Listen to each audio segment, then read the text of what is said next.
Magandang gabi. So, coin number 4 na po tayo. Dalawa po ito.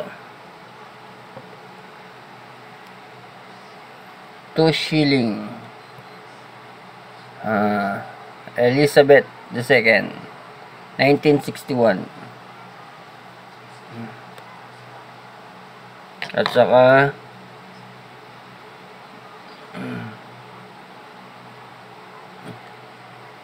1964 Liberty 5 cent.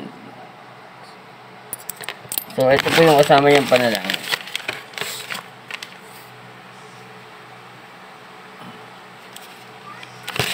Babasahin po natin. Pero tungkol naman sa Israel, ito ang sinasabi ng Diyos. Matagal akong nanawagan at nag-antay sa bansang matigas ang ulo at suwail para siyang batang ayaw lumabas sa sinapupunan. Siya'y anak na suwail at mangmang. Ang Israel ay binigyan ko ng pagkakataong magbagong buhay, ngunit tinanggihan. Kaya't ang sinasabi ko sa inyo, aalisin ko sa inyo ang kaharian ng Diyos at ibibigay ko sa isang bansang nagkakabunga. Kamatayan, pahirapan mo sila.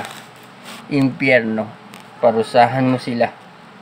Wala na akong nalalabing awa sa kanila sa pangalan ni Jesus. So, yung coins natin, ang price po na itong dalawa, $1 million.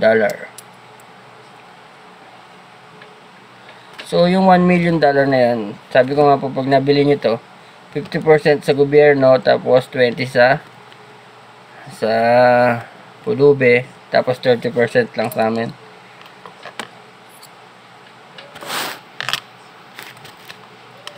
Tapos, ito po yung secret message. Meron po isang secret message. Lahat. Bali $2 million pagka namatay ako. Pagka gusto nyo bili. Maraming salamat po. 1961. Pipicture ko na lang, ano? I-ano ko sa comment.